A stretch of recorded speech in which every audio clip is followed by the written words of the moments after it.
So guys, as you can remember, our last episode was how to import from Dubai, and I showed you various ways on how to reach to the importation from Dubai. So now we've started a new series on how to import from China.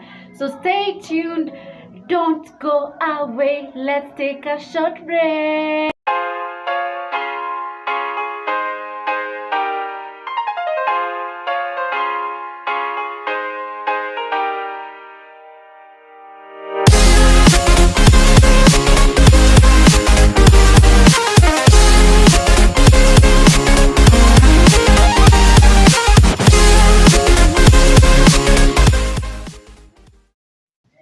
Hi guys, welcome back to my YouTube channel.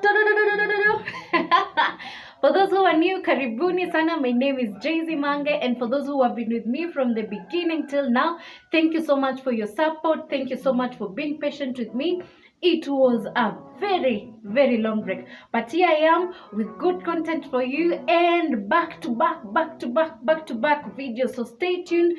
Make sure to subscribe, make sure to like, make sure to comment, and make sure to share so that we can grow as a family and we can have fun. So guys, we're going to start a series on how to import from China. And before we start the series on how to import from China and teach you the steps and everything on how to import from China, I want to start by giving you the terms that are used while shopping and shipping from China. These are terms that I'll be using in this series, and I don't want to be using these terms and I get someone lost ama uanze kufikiria what I'm talking about. I want us to go step by step all together as one, and tusipoteze mtu kwa njia, right? So our first term that is being used in the importation of China is the MOQ. What is MOQ? MOQ is the minimum order quantity.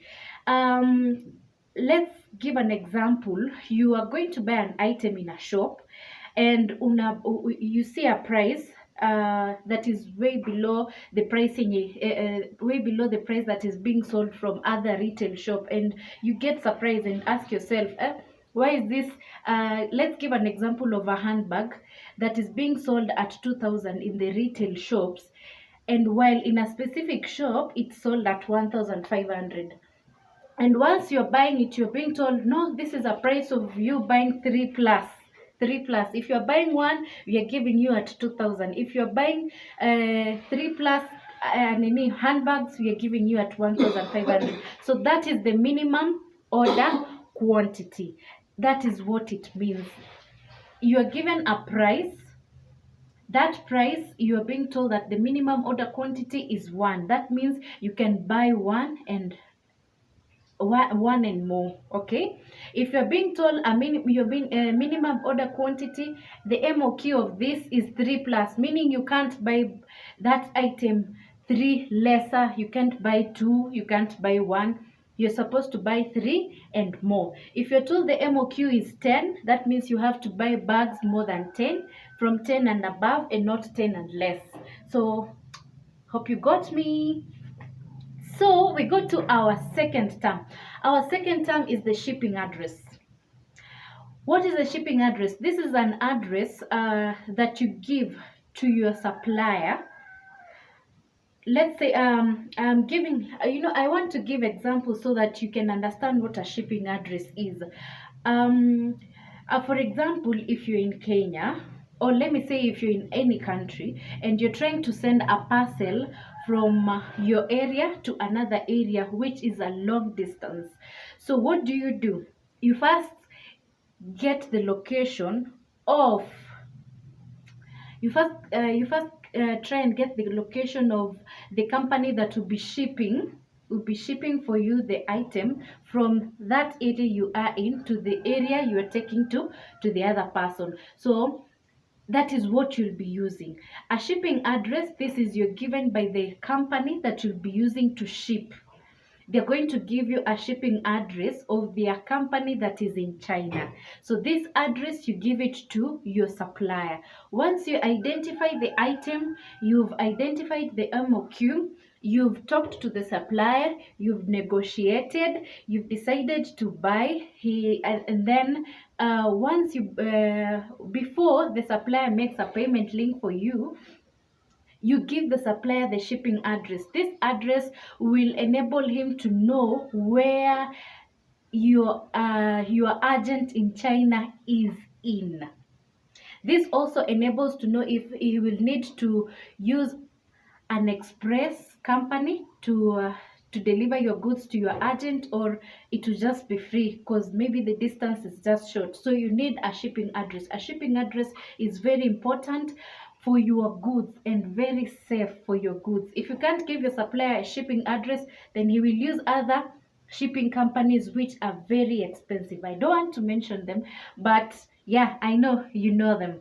So once you've given your supplier the shipping address, the supplier will give you either a free shipping to your agent if the distance between your supplier to your agent is short, or he can charge you a shipping fee from your supplier to your agent because the distance is too long. So he will need to use a parcel company.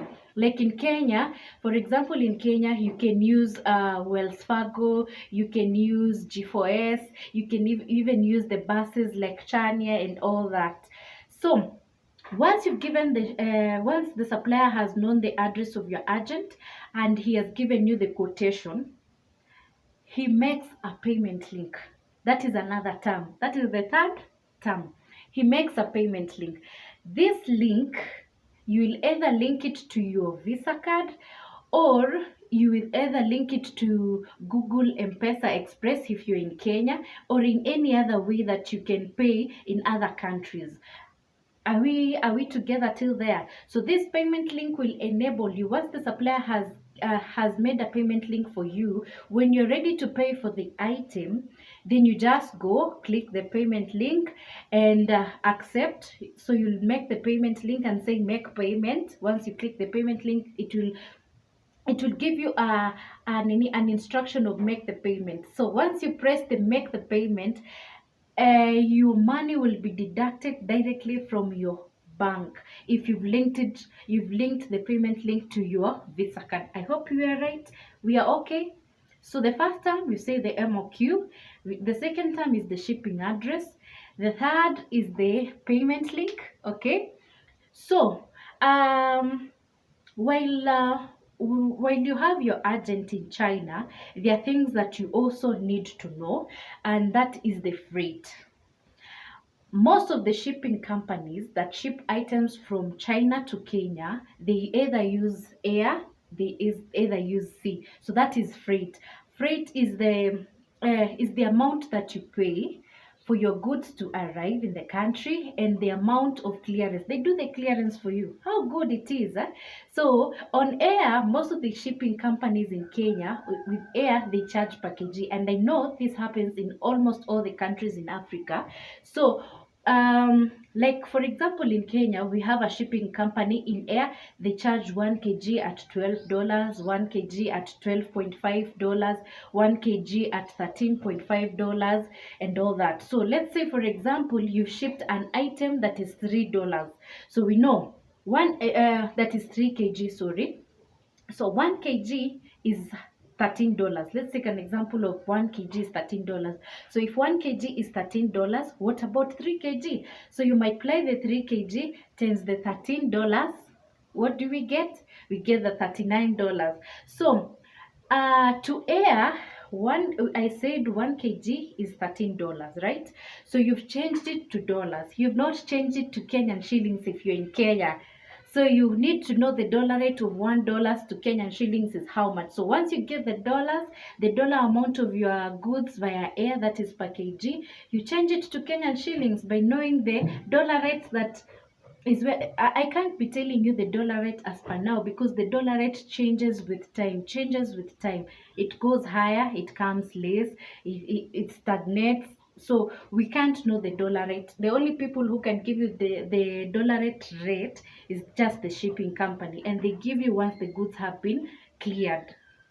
So another way of freight is the sea freight.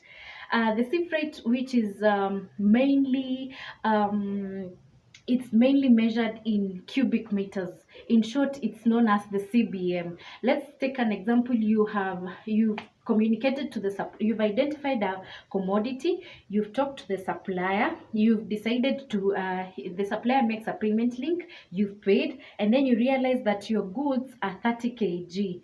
Okay, and you know by air to be very expensive. So what do? You ask the supplier the CBM.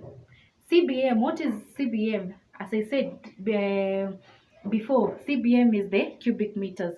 You take the width, length, height of the box that has been packed. So let's take an example. This is your box that is carrying, this is your box that is carrying 50 bags.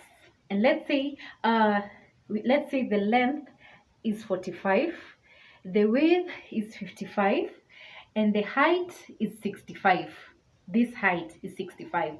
So I am just saying, let's take an example. This is the box that is having 50 bags. So how do you calculate CBM? You calculate CBM. So we've said this is 35. So you take 35 divide by 100, that is 0.35. 45 divided by 100, that is 0.45. 65 divided by 100, that is 0.65. So you take 0.35 times 0.45 times 0.65. Whatever figure you get, that will be the CBM of the goods that you have bought from your supplier. And how do you come up to the full amount that you're supposed to pay as freight? So most of the companies in Kenya, they charge one CBM 60,000, the others one CBM is 58,000, one CBM is 55,000, one CBM is 53,000. So in another series, I'll be telling you those different companies and how much they charge. For now, let me just give you the terms. So you see, let's take an example of a company that is charging one CBM at 60,000. So you got the figure 0.35 times 0.45 times 0.65. So the figure that you get by doing that multiplication of the three numbers, let's take an example, you get the figure as 0.05. That is an example, 0.05. So if one CBM is 60,000, what about 60,000 Kenyan shillings? So what about 0.05? This is an example if you're in Kenya. So if one CBM is 60,000, what about 0.05? You get your figures on the amount that you need to pay as freight. And let me give you a secret, guys. It's cheaper to ship via sea than to ship via air. And shipping via sea, why do I say it's cheap? Because it's not measured to the weight of the items, but it's measured to the capacity in which your item to the space in which your item has occupied in the container. So are we okay? Are we together, guys? So that's why I'm saying it's cheaper to ship via sea, via air. And most companies via air ship from 3 to 14 days. Some ship 3 to 5 days, some 7 to 10 days, some 7 to 14 days, 10 to 14 days. It depends with the company that you're shipping with. And most of the time, it's good to ship lightweight goods via air. It's because it's fast and it's cheaper. But when you're shipping goods which are heavy in weight, kindly use the sea and make sure you are very patient, because most of the companies take from 30 to 60 days for your items to arrive in the country. If you're in Kenya, then it takes 30 to 60 days. It depends on the company you're using. Don't worry. In our next series, how to import from China, I'll be telling you the companies and how long they take and how much they charge. So I hope guys you've learned something, and if you have any questions, make sure you comment on the comment section, and let me know about your questions so that I may answer them. And guys, don't forget to kindly subscribe to my YouTube channel and kindly stay tuned because I'm coming with good content. And yeah, we are back. Let's learn, let's grow together. It has been good time having you, and thank you so much for having your time for me, and thank you so much for welcoming me back again. I know you're smiling wherever you are. You're smiling because I'm back to teach you these ways of shipping, these ways of starting a business, an import business. And I know you all have been waiting for. So let's let's meet on our next episode on how to import from China and get to know which subtitle or which what do I say on what I'll be talking about next on the series on how to import from China. So thank you guys. Make sure to subscribe, make sure to like, make sure to comment, and make sure to share. Hey, share so that we may grow as a family. Goodbye. I love you all. Mwah.